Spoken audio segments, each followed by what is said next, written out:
Welcome to episode 2 of Sober Sports. We are your hosts, Trent and Trey. We're here for another episode of all things sports talk. Trey, how's everything going so far? Man, I was doing really good, just trying not to cough right now. So let me get this cough in. No rookies, hold on. That's not the Rona, is it? I've had this Rona cough for like the last 9 months. That's not the Rona, is it? No, it's not the Rona. It's asthma, is what they say it is. But no, I'm doing good. We have sports this weekend. So in honor of sports finally coming back, which we're definitely going to get in today, I want to get our audio team going. Got some new soundboard graphics. We're about to set this off right tonight with Sober Sports. Trent's laughing because this is a surprise for him. I'm not sure what it's going to be, and it makes me nervous. Wait, can you hear it? I can't hear anything. Oh. But that's definitely staying on the pod. You can't hear it? I cannot. Oh, that's sad. Hold on. Maybe we do this. Hold on. Wait. Play it from like your phone. Yes. Okay. That was very low, but it came through. You're an idiot. Okay. Yeah. There it goes. Like I'm afraid how many sound clips you have. It makes me nervous. I feel like it's going to be a plethora. I'm prepared. All right, Trey, as always, my favorite question of the entire podcast. What you sipping on? Man, in honor of sports coming back, specifically fighting coming back, I had to go with Modelo. Okay. The official sponsor of UFC 249. You know what I mean? Get the blood boiling, get things ready to go. So I'm sipping Modelo tonight. What you got going? I actually got a bourbon for my birthday from one of my old coworkers. It's 1792 small batch. It's pretty good. It's nice and spicy. You drink it with your pinky up, correct? Yes, pinky up, and you know me, a little splash of juice because I don't like the bite. Hey, that's totally fine. Nothing wrong with that, baby. Nothing wrong with that. So on today's episode, we're going to be talking, as Trey mentioned, this Saturday, we've got UFC 249. Fighting is back. Sports are back. And I don't know if there's any two people more excited than me and Trey. The soundboard is killing me. Let's go.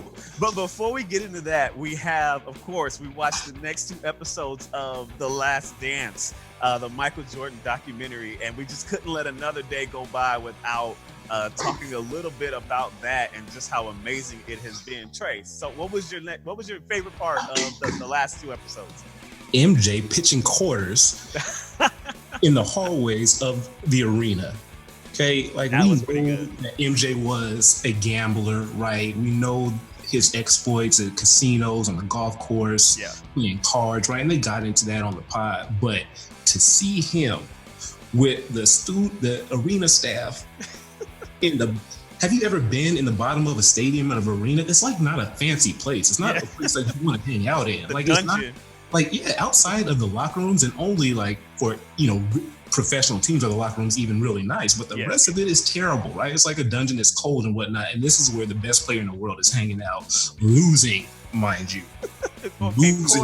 pitching quarters, right? So that to me was by far the most interesting thing. Like, wow, this dude really had a problem. That's definitely the crazy. That's definitely just crazy that he's willing to gamble at anything, and that just shows you his competitive nature and his will to win. Because he's like, golf, check.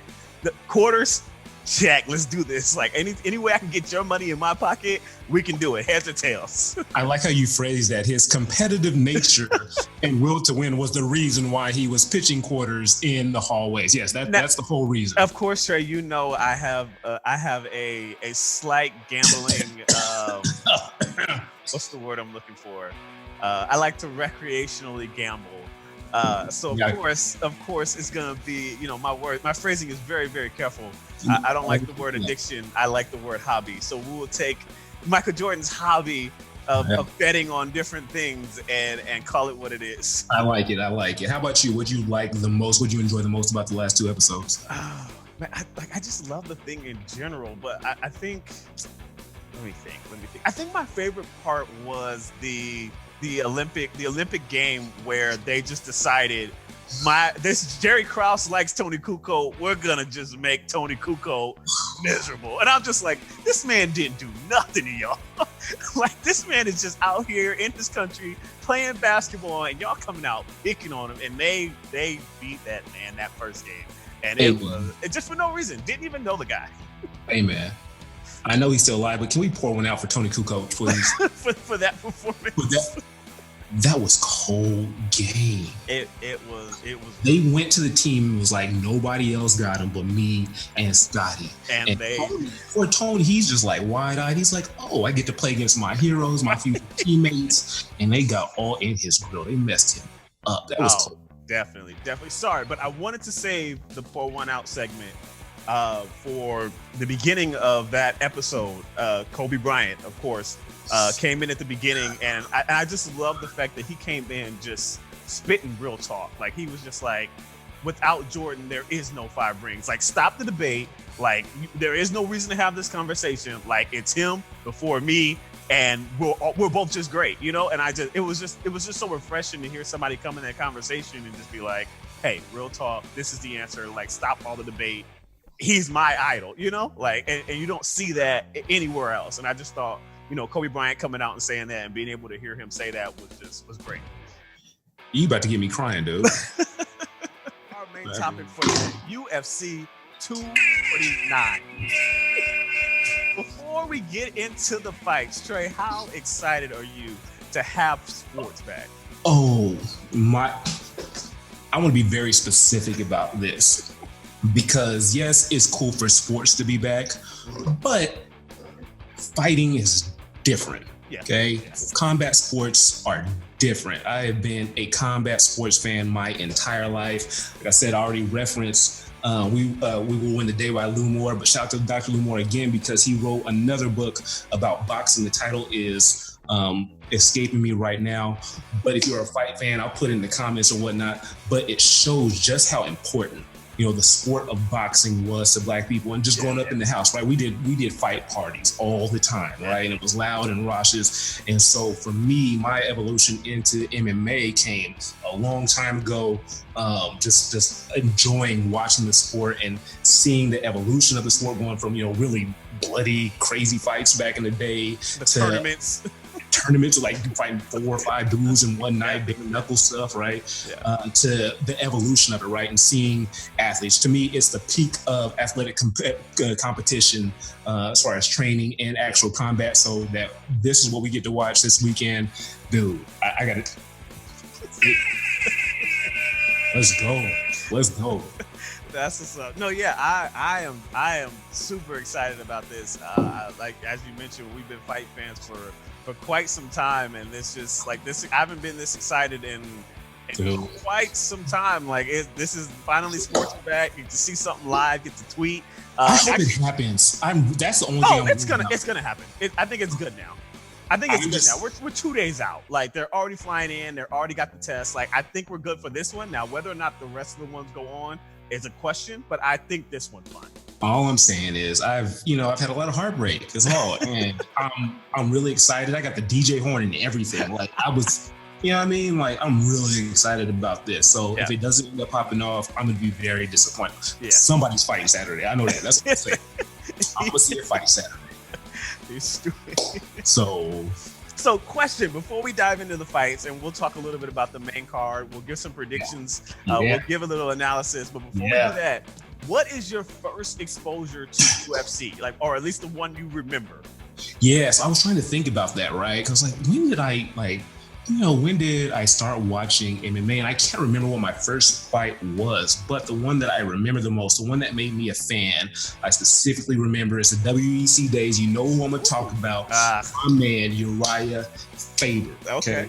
My boy, the California kid, love Uriah Faber. Got the chance to meet him in person. I didn't know that. By my gloves. When I worked at Equinox, my boss used to train with him in college. He was a college I don't remember that. And a fighter, yeah. That's dope. So I got a pair of signed gloves. Totally nice guy. Awesome dude. Love him. But when he fought Jans Pulver for the WEC title, Giannis Pulver, old school MMA cat, Yeah. hit like bricks, and Faber came in there and whooped that ass, and I was a fan since, and so that's my boy, that's my dude.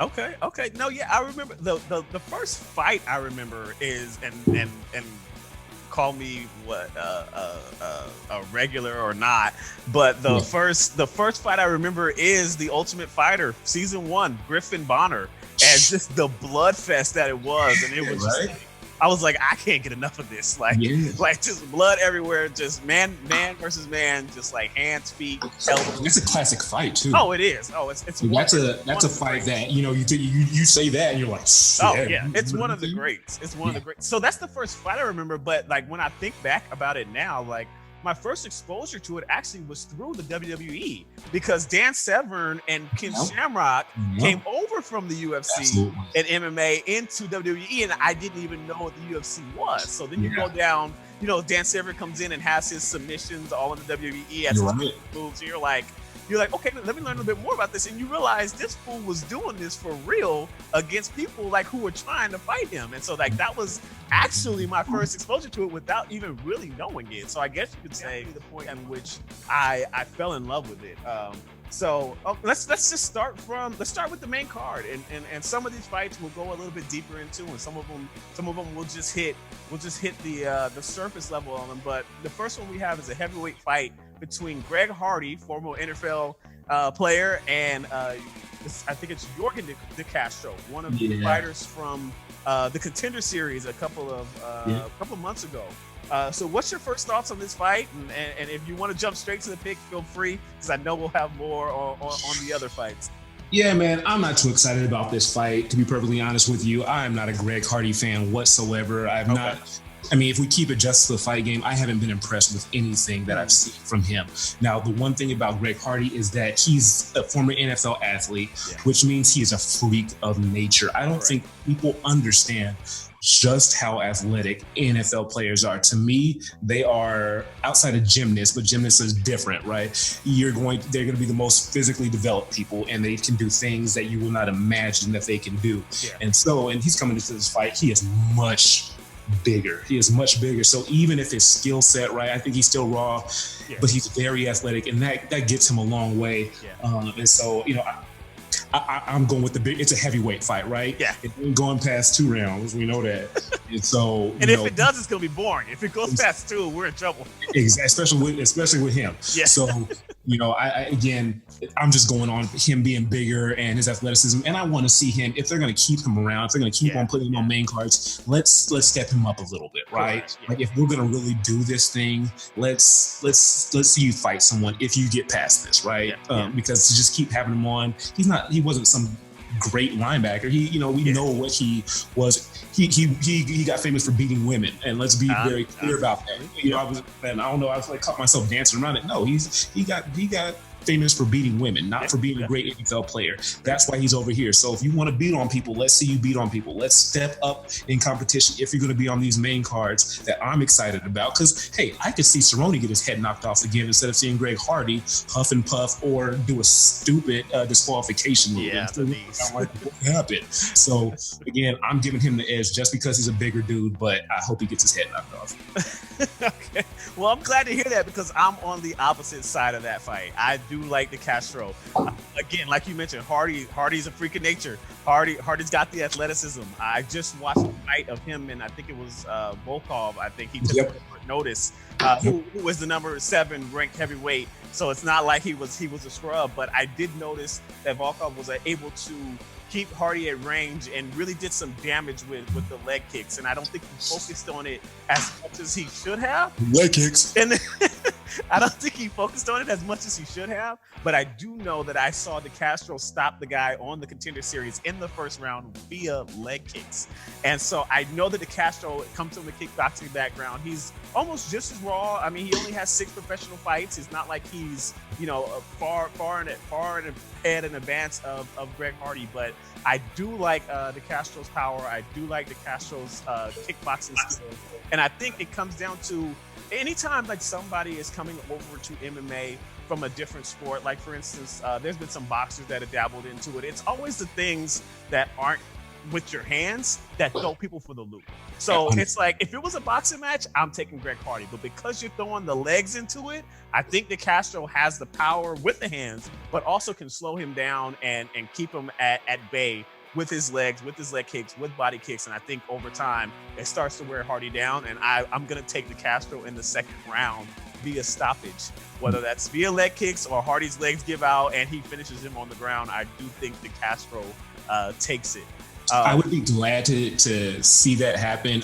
Real quick, before we move on to the next fight, is De Castro Cuban? I mean, I don't know if this is racist or stereotypical, but I have to guess he is. I feel like De Castro is. He has a Hispanic last name and he's black, so he's probably Cuban. I guess that's an assumption. I don't know, but yeah. I mean, I don't know. Well, that would play into my assessment of what's gonna. Again, he's just a much smaller dude. He's only 6 feet 230. Yeah. And real quick, just to speak to athleticism of NFL players, Brock Lesnar, right? Remember that guy? Yeah. So Brock Lesnar was a Division I college wrestling national champion. Mm-hmm. He also was a WWE champion. He also was a UFC heavyweight champion. Yeah. And remember, he played for the Minnesota Vikings. Correct. Remember that? Correct. Like, football players can do weird things. And I agree. That's the only thing that I have going for him. But please, De Castro, leg kick this dude, and let's talk about the next fight.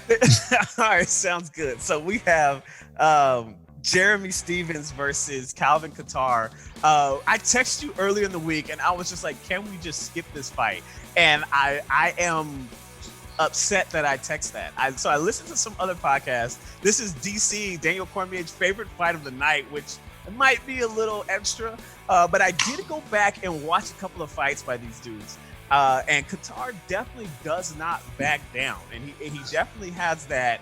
He definitely has that fighter spirit in terms of pushing the pace, fighting with volume. He's a very technical boxer. And I think if you really like mixed martial arts, I think that he can show a little bit in terms of boxing that makes the fight exciting. Stephens comes a little bit more, less volume, but more power. So I think anytime you have this volume versus power dynamic, you have the chance for a knockout, and you have the chance for just a complete technical clinic. And so I'm a little bit more excited about the fight than I was in the past. I'm definitely not calling it fight of the night. It's projected to go to a decision.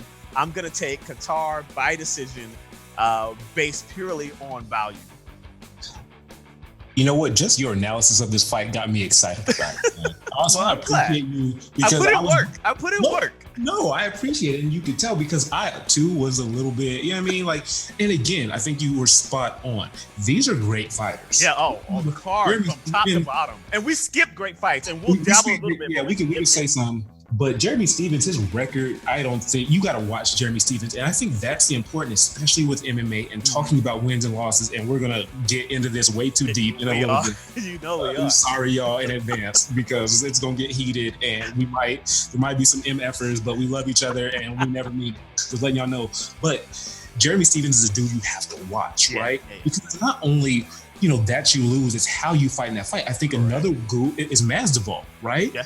You look at Masvidal's record and say, oh, he's not that good. Mm-hmm. Do you want to fight George Masvidal? No. Do you want to fight Nick Diaz? I've told you multiple times, I don't want to fight Amanda Nunes. So there's many people I don't want to fight. That's a whole nother story. That's a different story. But again, Jeremy Stephens is a guy you have to watch. His record ain't going to tell you, and you're right, he is an exciting fighter. Kattar also. This could be a fight of the night. It's going to be good. The only reason why it probably won't be is because there's some other great fights. But this fight, I can see it going 3 rounds. Yeah. The only common fight they have is your boy that they both lost to. Zabit. Yeah, we both lost to. But I went Stephens just because he is the vet, and the training circumstances around this fight are different. I sent you the article earlier, just talking about the different training conditions. Yeah. But one thing I didn't necessarily realize that I saw watching the embedded episode today was that some of these dudes have been training for this fight since January. Yeah, they've gone through like 3 cycles of prep and training. And I know most people don't know what that was, but they've been basically grinding for a long time. Like other athletes kind of stay in shape year round. That's not how the fight game works. They do camps of 8 to 10 weeks, right? Preparing for a fight. If they're not fighting, they're kind of just chilling for the most part, right? Because it's the grueling nature of the sport. So I think just with that, Jeremy Stephens, being the vet that he is going to be a little bit more prepared for that stuff. But if Qatar beats him, I won't be surprised whatsoever. Okay. I did pick Stephens to win. Okay. No, yeah. Now I watched another UFC analysis show, and they were just talking about how they really wish that this fight was like on one of the later, like a fight night as the main event, because they're like this fight needs more than 3 rounds. Like it's gonna go the distance, and it needs more. And like you said, it gets undervalued because of the other fights that are on the card. It's a terrible spot. I mean, we can talk about that. Yeah. It's after a heavyweight fight, which will be exciting. It's in between 2 heavyweight fights. Exactly. So again, regardless of how I feel about Greg Hardy, heavyweight fights are fun to watch. So you'll watch that, right? And then you'll obviously want to watch the next fight, which I can't wait to get into. But then you have this one in the middle, right? And it's you maybe unless you're a big fight fan, you probably don't know who they are. Haven't seen them fight too much, so to skip them. But there's a reason they're on this card, and so I think it might be the most entertaining fight of the night. So I am actually looking forward to getting into it. Yeah, definitely could be. So the next fight, as we mentioned, sandwiched between 2 heavyweight bouts. We've got Francis, and I can't say any of their names. Ngannou. Is that right? Ngannou. And then we have, I'm going to call him JR because I can't even think about it. His last name is Rosenstruck. Rosenstruck. Okay. Yes. Rosenstruck. What's his first name? Jair? Rosenstruck. Rosenstruck. You're right. Rosenstruck. So we've got 2 heavy hitters. Trey, who are you picking? I want to know that first, and then tell me why. Actually, I'm going to surprise you with something, okay?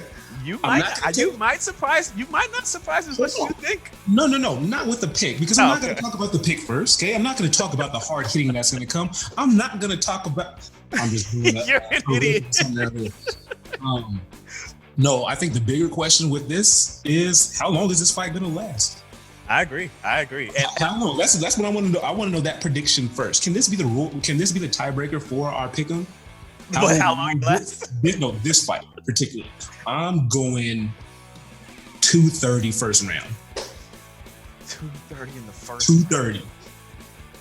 How about you? I am going to, and this is very disappointing to myself, to the MMA community. I am going Rosenstruck in a decision. Okay. And it pains me because you want to see these 2 heavy hitters go out and just slug it out, fight to the death, gladiator style. Somebody goes out. Yeah. I feel like they're going to respect the power too much, and this happened with Ngannou and Derek Lewis, where you have these 2 heavy hitters who you feel are going to come out and just slug it out, and then you realize, hey, these people hit hard, and being in the ring with another man who hits hard makes you a little bit tentative. And Ngannou was a little bit tentative in that fight, and I think that comes into play a little bit here. I mean, you got to think Rosenstruck knocked out Overeem, but that was with 5 seconds left. It was a very technical, not brawly type fight, and I think that is the kind of fight that we see here. And it's unfortunate because I would love to see somebody just get dropped, but I do think it goes to a decision. I do think Ngannou is too tentative, and I do think Rosenstruck takes it via decision, and the boring fight of the night won't beat Adesanya and Romero, but it will be far more boring than I believe people expect it to. I would like to have a different noise for hot takes. But that's what we got right now. So I'm gonna give that to you. And no, I think it's, hey, I respect you for going out on a ledge by thinking that a heavyweight fight will be the most boring. But I do respect that because, again, looking at the Derek Lewis fight, I did go back and rewatch that. Ngannou, he was completely tentative, right? And that's why Derek Lewis. I love his personality. I think he has skills. He has power, obviously, but he is not a better fighter than Francis Ngannou. No. That's why I walked away from that fight thinking, I'm like, okay, because And Ngannou's not that polished either, so that's saying a lot. Like, he's not that polished. Well, let's get into that a little bit because so speaking to those fights, we look at the Lewis Ngannou fight, right, where Ngannou lost specifically because he was tentative. Yeah. And then let's go to the Overeem and Lewis fight, which was a complete snooze fest before Rosenstrike literally knocked his face off. If y'all haven't seen it, go and look. All you watch the last 10 seconds of the fight. He literally knocked Alisher Overeem's complete face off. And that just happened, right? That just happened in a couple months ago. So I doubt Derek Lewis comes into this fight with a mentality like, I'm not going to fight. Like, Sorry, which one? Sorry, you said Lewis. Rosenstruck or Ngannou? You know I have a problem with the name. I know. I just want to clarify for the viewers. I appreciate you keeping it. I know. I appreciate you. Thank you. No, there'll be enough confusion later.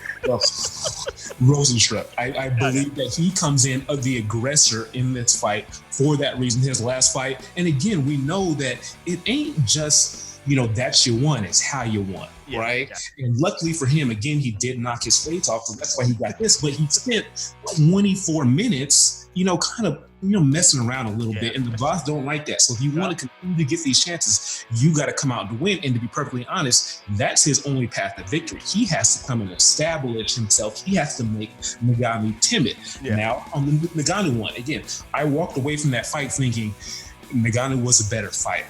And I agree. And I think what Ngannou walked away thinking is, I'm the better fighter. In his last 3 fights, he's proved it. In his last 3 fights, he came out and beat Blaze in the first round. He beat Velasquez in the first round. He beat Luis Dos Santos in the first round. And what was he? The aggressor. Even if the King Velasquez fight, even if you say, okay, his knee went out, which it did, his knee went out because he was getting beaten in right. He didn't just collapse. It's not like he was just standing up, like he was walking in the ring and he hit some water and was like, oh, snap, my knee. No, he was getting hit in the face and he was turned awkwardly to catch it. And his knee went out and he lost the fight. Yeah. So, I think Ngannou, 1, has fixed that. And 2, again, I think he's a little bit more technical than we think he is. Yeah. I don't see holes in his game. I don't see where he can't attack him. I think he is a more polished fighter than Rosenstrike. Okay, now the power thing is a different thing, and so I think Rosenstrike could easily knock him out. Rosenstrike could knock out a mountain if he wanted. Either one of them. I think this is going to be a very heavyweights are hard to watch. Yeah. It's painful because every hit hurts. You can feel it. You can hear it. I don't think this goes more than, again, 2:30 in the first round.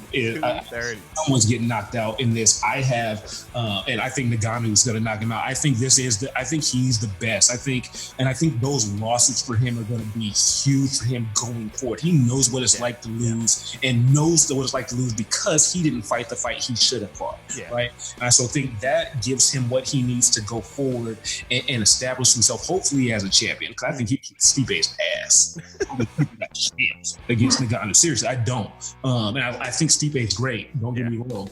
But if Ngannou gets past this, he has a title fight waiting for him. So, well, sounds good. Like I said, it pains me to think that it's going to go to decision. And as an MMA fan and me, I'm going to be watching the card. So I really hope it doesn't. I want to see somebody get dropped, but my gut says when there's this kind of anticipation, it only leads to disappointment. But no, definitely, I am 110% for either one of them by knockout very early in the first round. I hope it's Rosenstrike for the sake of my FanDuel lineups.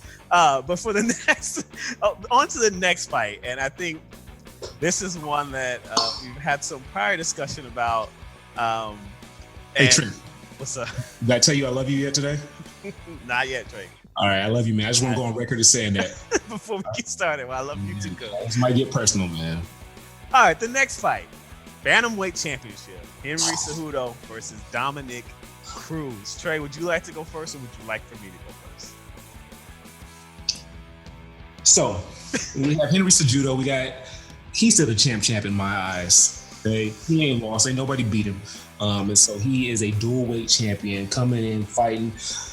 Hey, I don't like the guy. And he's, I rep San Diego to the fullest. I rep Southeast to the fullest. At one point, I'm gonna get it here. Put it on me, or I'll go Tupac and put it on my stomach, right? Southeast, right? And Dominic Cruz is from San Diego. He is, but he ain't family, man. He might as well. He ain't family. He ain't it. Like I said, I'm a Uriah Faber dude. Okay, Uriah Faber and Dominic Cruz got beef, which means it's so fact. So you got beef with me. Like I am Earl Thomas's wife's friend. Okay, so if Uriah Faber send me the text and saying, "Hey, we about to go right on Cruz," it is what it is. Now to get into the analysis of the fight, I mean, I think it's very simple. Henry Cejudo has been on a tear.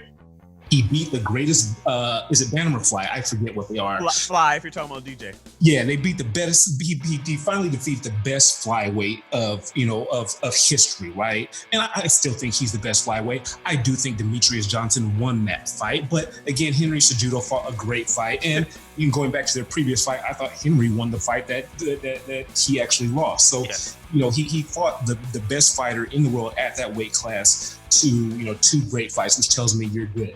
He then, after that, beat up one of the Chads. Okay. Can you wait? Hold on. I need you to explain the Chad thing for our viewers because I have the background on Chad. I need you to explain the background on Chad so that they know which one of the three you're referring to at any given moment. I'm glad you asked that question about the Chads because not only will I explain the Chads, I have a game for you. This is a surprise segment. Okay? I don't like surprises. Yeah, I know you don't. That's why I brought this one in, okay? Yeah, that's a surprise too. So, the Chad thing. But I finally admitted this week that I can't tell people apart. And actually, I was thinking about this more today because I was planning this game for you, specifically for this. But it's just dudes, okay? I can tell women apart. Like, I can, but dudes I cannot tell apart. And it doesn't matter your race, color, creed. I can't tell you apart. So the reason how we got to the Chads was we were talking about TJ Dillashaw, Dustin Poirier, and Justin Gaethje, and I have no clue which one is which. I make very passionate arguments for or against one of those three dudes, and I have no clue which one I'm actually talking about. So I decided to just call them Chad, right? However, Chad is not a pejorative term, just like, folks will tell you Karen is, because most of the Chads I know actually aren't even white. And to prove that, we are going to play a game called Name That Chad. Oh my gosh. The fact that you have a game is absolutely classic. Right? Yeah. You like the surprise, don't you? That's funny. All right, everybody. This is Trey Watkins coming to you. This is the first edition of Name That Chad. Now, I will give you a clue. All these Chads are famous, so you should have some recollection of who they are. There will be three of them, and I will give you three clues, and you will have 10 seconds to give me an answer. Are you ready, Trenton? I am ready. Number one, Chad. I am a former American football player. I played my collegiate football at Oregon State University. I was also a contestant on Dancing with the Stars. Which Chad am I? Oh, that's easy. You're talking about my favorite football player of all time, Chad Johnson. Chad Ochocinco. No, I see. I knew you were going to be nervous about the surprise, so I was because I was like, wait a minute, I don't know who played at Oregon State. Didn't I tell you I love you? Appreciate it. Hey, and shout out to Chad. First of all, he went to Oregon State, but he came through Santa Monica City College. That's where my grandma Laura was from. That's where my mom is from. So shout out to Santa Monica City. Baby. I did not know that. But that's where my last collegiate game was actually at Santa Monica City. I got an interception, but I know. But shout out to Chad. So that was the guy. So you're 1 for 1 first. All right. Second, Chad. I was also an American football player. And I was a first-round pick out of Marshall University. I played quarterback position. Which Chad am I? A little bit difficult, right? The only Chad quarterback I know is Chad Pennington. Chad Pennington, yes it is. Yes it is. We are 2 for 2. They're going to think I have the answers already. 2 for 2 in the Name That Chad game. I love this. No, I'm gonna need another drink before this is over. I'm out. You're right. We're gonna have to refill at some point. All right, Name That Chad number 3. Can he go 3 for 3 in the initial show of Name That Chad? I am not a professional athlete. However, I played the most important baseball player to ever play the game. I also played the Godfather of Soul. But now you can call me the King and Protector of Wakanda, which Chad am You are Chadwick Boseman, the Black Panther Boseman. himself. That's hilarious. Hey, shout out to Trent, baby, going 3 for 3. Name that chat. Okay, so getting back to my original point, all right? So Henry Cejudo. I see why you apologize for this segment way in advance, because this is super long for this fight. Ain't nothing else going on, baby. Y'all can hear me, and this is great analysis you getting, right? It is. I must agree. Hey, if you're not a fight fan, you about to be after you listen to this. Let me get back to my analysis and tell you why Henry Cejudo about to get in that ass. So he beat Demetrius Johnson, the greatest flyweight of all time. Then he washed Dillashaw in the first round. Let's remember, Chad Dillashaw was on the juice. Okay. Agreed. Remember that Chad Dillashaw was on the juice in that fight, and he still got washed in the first round, like wash, right? I went back and watched it because remember, he was complaining about an early stoppage, bruh. No, he was out. Like we all know he was out. The boy was doing that. Can we stop doing interviews right after a fight when a fighter gets knocked out? That's got to be a thing. Like we got to stop. Yeah. And then he beat Marlon Moraes, who again is a bigger fighter, was the #1 contender, and we can talk about why fights get made. We can get into that a little bit, but there's something to be said about a champion fighting whoever's next up, right? And beating them. And what I saw in that fight was Henry Cejudo destroy Marlon Moraes' will to win. He did not want to fight anymore. The only comparison that I have is football, right? And unfortunately, too many times in my career, I was on the other side of not wanting to hit anymore, because the full purpose of football is to run into other people until one side says, I don't want to do this no more. And that's why I see in Henry Cejudo fights, his wrestling is elite of the elite. We can talk about these, national championship contenders and all that kind of stuff and whatnot. If you made the Olympics, you cool, like, right? You on a step. Henry Cejudo is an Olympic gold wrestling champion. So he is the elite of the elite. Ain't no way he's getting taken down. And Dominic Cruz with his, pig ligaments in both of his knees. Good luck, bruh. Number 2, Henry Cejudo hits so hard. His hands are extremely hard. He reminds me actually of Jans Pulver. You do not expect for him to have that type of power. And it's interesting seeing guys who thud and hit hard. It's like, okay, he surprisingly hits hard. And then pow, hits hard. Like there is something there. And when Henry Cejudo connects with a clear shot, people go down. I didn't realize Cruz hadn't fought since 2016. The last time Cruz fought, he got beat by Chad Dillashaw. No, it was Chad Garbrandt. One of them, one of the Chads. Where's Garbrandt at? And I love. He is. Hold on.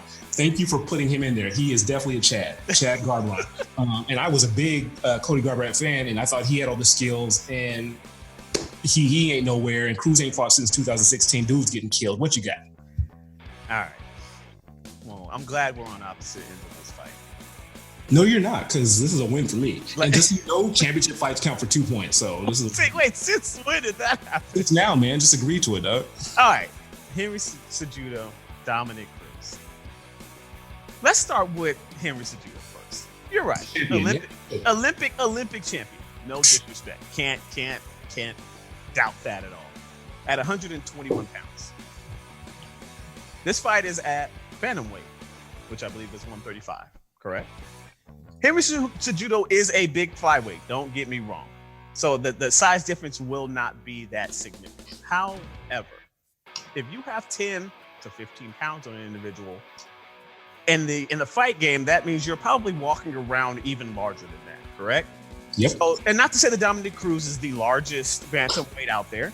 However, when you step up in a weight class such as that, it's a major difference. Sure, Cejudo did it already, fought Marlon Moraes, beat him, right? He's a champion. Let's establish that. He is the champ in this division. I agree. However, who is the greatest bantamweight of all time? Dominic Cruz. Coming off a layoff, not coming off a layoff, he's done this before. Came off of a layoff, absolutely dominated. I can't think of his name at this point. First round knockout. Almost a year later, dominates. I don't know if that time was your boy, Uriah Faber. absolutely put pause on it, right? Another layoff comes back, beats TJ Dillashaw, right? So, and Dominic Cruz will tell you himself, ring rust is all mental. And this is a man who says it does not mean a thing. I absolutely believe him because he has proven it. Talking about Cejudo's wrestling, coming up in weight class, he is an Olympian again. Let me reiterate that. We are now talking about the top defensive wrestler in bantamweight history. We're talking about Dominic Cruz defending 83% of takedowns. Let's dial it back a little bit about Cejudo, right? Because yes, he has a knockout against Morales. He knocked out Dillashaw, who came down in weight, and everybody at the beginning of that fight said TJ Dillashaw looked way too small to compete. And he was on the juice. And he was on the juice, fine. Still way too small to compete on that night. Got dropped. Before that, Henry Cejudo was not known as a striker. These last two fights, he's been able to knock two people out. His primary thing is wrestling. And if you're telling me that, I believe, I won't say if you're telling me, I believe that Olympic wrestler or not, you're going up against the greatest bantamweight wrestler in the division defensively, which means to me, Cejudo might get a takedown, or two. I have not seen a fight where Dominic Cruz has been held down. I do think Cejudo gets a takedown or two. I don't think Dominic Cruz has never allowed a pass on the ground, ever in his career. Never. This is stats. Has never allowed a pass. So he's getting up off the ground, right? So now you're telling me Henry Cejudo, who has been a decent striker for the past two fights, right? And again, question marks on decent. He knocked people out. So, you don't get to see the full breadth of his striking ability, but we know that there's power there. Hey man, real quick, I'm just glad you ain't got to see Henry Cejudo because you're being real disrespectful, dude. Like I'm saying, dude won the Olympics. Oh, I already gave you props for that. Hold on. All I'm saying is I talk big and bad when we on the phone and in text, but I ain't bad mouth another dude besides Greg Hardy. If Greg Hardy want to get it, he can get it, right? Trey, please do not. I'm just saying, hey, Henry. No, don't walk in foot. Don't walk Henry. Henry, hey, bro. I'm just saying, I think Trent want to see you, bro. He I already said I'm starting to train. If I can get down to 135, I'm coming for him. He said you was 121, bro. He said you nothing, bro. After that, beat up one of the Chads. Okay. Can you wait? Hold on. I need you to explain the Chad thing for our viewers because I have the background on Chad. I need you to explain the background on Chad so that they know which one of the three you're referring to at any given moment. I'm glad you asked that question about the Chads. Because not only will I explain the Chads, I have a game for you. This is a surprise segment. Okay? I don't like surprises. Yeah, I know you don't. That's why I brought this one in, okay? Yeah, that's surprise too. So, the Chad thing. But I finally admitted this week that I can't tell people apart. And actually, I was thinking about this more today because I was planning this game for you, specifically for this. But it's just dudes, okay? I can tell women apart. I can, but dudes I cannot tell apart. And it doesn't matter your race, color, creed. I can't tell you apart. So the reason how we got to the Chads was we were talking about TJ Dillashaw, Dustin Poirier, and Justin Gaethje, and I have no clue which one is which. I make very passionate arguments for or against one of those three dudes, and I have no clue which one I'm actually talking about. And so I decided to just call them Chad, right? However, Chad is not a pejorative term, just like, folks will tell you Karen is, because most of the Chads I know actually aren't even white. And to prove that, we are going to play a game called Name That Chad. Oh my gosh. The fact that you have a game is absolutely classic. Right? Yeah. You like the surprise, don't you? That's funny. All right, everybody. This is Trey Watkins coming to you. This is the first edition of Name That Chad. Now, I will give you a clue. All these Chads are famous, so you should have some recollection of who they are. There will be three of them, and I will give you 3 clues, and you will have 10 seconds to give me an answer. Are you ready, Trenton? I am ready. Number 1, Chad. I am a former American football player. I played my collegiate football at Oregon State University. I was also a contestant on Dancing with the Stars. Which Chad am I? Oh, that's easy. You're talking about my favorite football player of all time, Chad Johnson. Chad Ochocinco. No, I see. I knew you were going to be nervous about the surprise, so I wanted. I was, because I was like, wait a minute, I don't know who played at Oregon State. Didn't I tell you I love you? Appreciate it. Hey, and shout out to Chad. First of all, he went to Oregon State, but he came through Santa Monica City College. Did he really? Yeah, that's where my grandma Laura was from. That's where my mom is from. So shout out to Santa Monica City, baby. I did not know that. Oh, look, that's where my last collegiate game was actually at Santa Monica City. I got an interception, but went out on a high note. But shout out to Chad. So that was the guy. So you're 1 for 1 first. All right. Second, Chad. I was also an American football player. And I was a first-round pick out of Marshall University. I played quarterback position. Which Chad am I? A little bit difficult, right? The only Chad quarterback I know is Chad Pennington. Chad Pennington, yes it is. Yes it is. We are 2 for 2. They're going to think I have the answers already. 2 for 2 in the name that Chad game. I love this. No, I'm gonna need another drink before this. I'm out. You're right. We're gonna have to refill at some point. All right, name that Chad number 3. Can he go 3 for 3 in the initial show of Name That Chad? I am not a professional athlete. However, I played the most important baseball player to ever play the game. I also played the Godfather of Soul, but now you can call me the King and Protector of Wakanda. Which Chad am I? You are Chadwick Boseman, the Black Panther himself. That's hilarious. Hey, shout out to Trent, baby, going 3 for 3. 3 for 3. Name that. Righty. So you know what? I was inspired. So I know I already came up with one game. It was a prize game, but I was also inspired by our conversation last week, right? When you so eloquently laid out best versus greatest. When we talked about, Michael Jordan. And again, that's kind of similar to what you said. I think a lot of what goes into being a greatest has, obviously you have to accomplish things within the game, but there's other things that go into it that make things great. And we attach ourselves to them. So I wanted to have a GOAT conversation. All right. Okay, so we have this new segment called GOAT Talk, where we go over the GOAT in some type of sports element. Okay, so let's get this going. We ain't talking about the best. We're talking about the GOAT. Welcome to GOAT Talk. Was that a GOAT in the background? New sound alert. Yes, it was.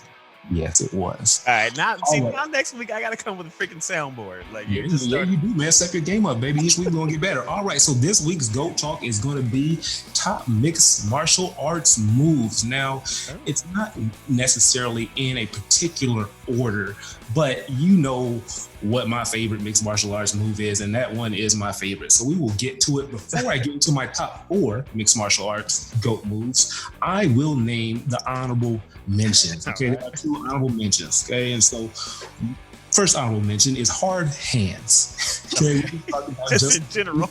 Yeah, just in general. That's a good thing to have. If your job is to hit people, is to have hard hands. And there's lots of notable hard hands in the game right now. You have Game Bread, right? The BMF, George McEnroe, we talked about them. Henry Cejudo has hard hands. Conor McGregor has 1-punch knockout power, but the hardest hitter in the UFC, but without any question, is champ Amanda Nunes. Okay? Oh, hands down. She is the hardest hitter in the game. Hands down. Having hard hands is extremely important in a fight where you have to beat up on other people. So that's honorable mention number 1. Number 2, I just like these so much. Muay Thai kicks, knees from the clinch. Okay. The dirtiness of them, right? When you get the good clean. Yeah, they're around the neck, the Anderson Silva, as I like to call it. Like, I've been in a Muay Thai clinch. I ain't been kneed in the face, but dude, like, you can't get out of those things. If someone got a good clinch on you, like, it's that's really, all bad. And the bad part is like getting stiff arm when you play football. When somebody got they hand in your face mask and you no control. Yeah, but the first thing, your reaction is get their hands off me. Well, you're just like, but that's not the problem. But that's the mistake. Exactly. The problem is the knees that are coming, right? And so you get the knees in the face. So Muay Thai knees from the clinch. All right, let's get into the GOAT list. Number 4, and again, these aren't in particular order, but somewhere in this range. Yeah, number 4, we're gonna go with a submission, the triangle choke. Okay, this is the GOAT MMA move, a triangle choke. Triangle choke is a submission, right? In mixed martial arts, you have to have a complete tool belt, right? You got to be good on the feet, you got to be good on the clinch, you got to be agile, powerful, strong. You also have to have a good ground game, and a triangle choke is such a great move. We talked about fighters who kind of like being on the ground. Nate Diaz is one of those, right? Who likes being in those positions and can do interesting things there.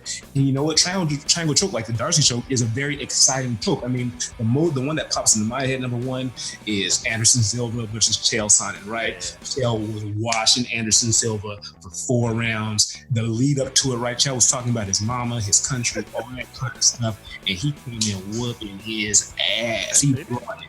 And what happened? In the last 30 seconds, he gets caught in a triangle choke. Wasn't it like triangle choke / armbar? Like it was like the hybrid. It was some weird thing. Boom, done. And so triangle choke, that is on my GOAT MMA list. All right. Number 3 on the GOAT MMA list is leg kicks. Okay? Leg kicks. Now, when you watch UFC 249 with us, one thing you will hear the announcers, Joe Rogan, I think DC is going to be there to talk about as soon as it happens, is leg kicks, right? They're huge fans. Yeah, leg kicks are such a hard thing. And the reason why they're important is because you need your legs to fight, right? If everything you're else fatigued, you can't punch, you can't do other things, you can't wrestle, right? And so taking that damage to the leg hurts. I mean, dude, there's some guys, Barbosa, he's on this card. He is known for his leg kicks. Jose Aldo, obviously, some crazy leg kicks from him. Hell, Anderson Silva broke his leg trying to kick somebody else. And so leg kicks, it has to be up there on GOAT MMA moves. Moving on, another kick. All right. Leg kicks are cool, right? Joe Rogan's going to tell us they establish position. Look at those leg kicks, blah, blah, blah, blah, blah.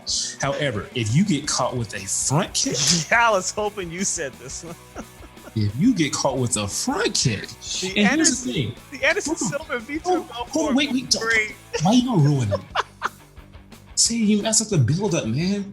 Because, see, that's the first thing that comes to your mind, right? Yeah. But I want to remind you that a front kick anywhere is going to hurt you. Israel Adesanya, you know what I mean? He throws great front kicks. He throws that left leading front kick that can just come at any moment. Again, Conor McGregor, that leg kick comes right down the middle. It's like they don't even see it. Ferguson has a good one. 100%. It's like you're looking for something else, and even with the kicks, you're looking for a leg kick and high kick, and they throw that front kick, right? That usually comes to the midsection, or you even throw that teep right to the knee, right? That John Jones does. That's really annoying, right? Stop doing that, right? It's such a surprising kick, and it's so effective, right? Yes. And again, like you mentioned and stole my thunder, Anderson Silva versus Vitor Belfort. I'm going to say this is the best knockout ever. I agree. My second favorite knockout, just to get into it, is versus Forrest Whitaker when he was doing the Ali, had his hands down and walked in. Forrest Griffin. Forrest Whitaker's the actor. wrong form of entertainment. The Blick Pinter. I don't know folks' names, man. Come on now. You could have let that one slide, bro. Nah. But yes, versus Forrest Griffin, where he caught him, where he did his shove and drive and knocked him out. But yeah, the front kick to the face is like, hey man, front kick. It got to be on the GOAT list. But yes, I agree. There is a special place in my heart for the final GOAT move. This is the MJ GOAT move to me. Okay, you have hard hands, you have knees to the clinch, you got elbows, all kinds of stuff. But the one thing that will take a fighter's soul quicker than anything is a short elbow. Yeah. Oh Lord Jesus, short elbow. And you know what? I'm gonna go take a stroll back in memory lane, because the true reason why I'm a Uriah Faber fan is that loss that he took to Dominic Cruz in that first fight. And let's remember in the second fight, right? A lot of bad blood there. Was Ultimate Fighter, there was the coaches there, and there's a lot of bad blood there, and Uriah Faber lost. But in that fight, he broke both of his hands. Okay, he broke both hands in that fight, right? And he starts throwing elbows instead.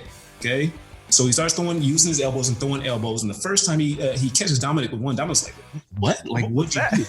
And it's not like elbows are a foreign thing, right? Obviously, Muay Thai, there's a lot of Muay Thai fighters, and there's people who use elbows, but it was the first time for me to see it used as a weapon. Now, I think it has evolved over the years. Tony Ferguson has used his elbows great. Weili Zhang, right? She is, again, if we're talking about hardest hitters, you got Nunez, Zhang is right there. Nowhere. She used her elbows excellent. However, there is nobody better in the fight game. I didn't want to steal your thunder again. Oh, no, you ain't taking this. I would have fought you through this if you take this, baby. You would have caught a short elbow from me, but there's nobody better at the short elbow than the greatest fighter of all time, in my opinion, John Bones Jones. The best short elbow to ever happen in the history of short elbows thrown was his fight versus Rashad Evans. Again, I think the context is important because this is a grudge match, right?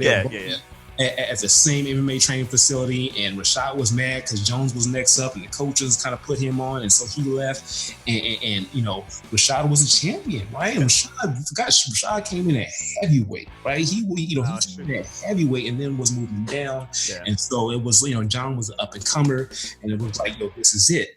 And John caught him with a short elbow that made him rethink his career. Rashad Evans ain't been the same since. The man's soul left his body. Like, you could see it on his face. Like, he was like, what was that? If you remember, he was talking all this yin yang, talking about he used to watch John in practice, that he had nothing on him, all that. And he hit him with that elbow and made him rethink his career path. He did. And that man went straight to the announcer booth. Rashad Evans ain't been the same since. And to me, that showed just how effective this movement can be, because it will make a fighter, a man who has dedicated his life to not only punching other people in the face, but being punched in the face. Like, this is the thing, you get in knowing you're going to get hit, right? And he took that thing and said, nah, man. I can't do this no more. And even when he's fought after that, he ain't been the same. Yeah, it reminds me of the Jamie Foxx stand-up where he was like during Ali, like he tried to like box and like train, and he gets hit in the face and he starts tearing the gloves off like that. I can just imagine Rashad Evans is like, nah, I gotta take these off. I'm done. So that is our inaugural GOAT Talk. I like it. That is it. So I don't disagree with any of them. I am going to throw in one honorable mention of my own, as we discussed a little bit earlier, and that is the question mark kick. There is something about the trickery and like the magic that it looks like it's just like, again, as we mentioned, I tried it. It was a bad idea. I think I tore both these. I wouldn't dare try it. But to see Israel Adesanya is the one that comes to mind the most, and I don't remember the guy who he fought. But like the fact that he had pre-planned it, and it was just like it's one of those things where it's like, to see these fighters set things up in that manner, like, okay, I'm gonna keep kicking to the body because he thinks he's coming body, and then now I'm gonna just fake body, and without putting my foot back down, I'm gonna wrap it back up around and kick you in the back of the neck. And it was just like, it was the craziest thing I had seen, and I thought it was absolute fire. No, 100%. That's a great move. I mean, we could throw a bunch of distinct things, right? Like, there's a lot of great moves, and that's a great. Hell, Gamebred needs his own flying knee, special move, right? Because that was great. No, there's a lot of great moves that we can pick from. I would never even try a question mark kick. To your point, like having the athleticism, not only the athleticism to do it, right? Because I'm sure you weren't trying it on a person. You probably tried it in your living room and couldn't do it, right? Exactly. He's trying this in a fight, right? And executing it. Right? And so, it just speaks to the level of athleticism these dudes have and what they can do with their bodies, which is impressive. So, shout out to the question mark. Most definitely.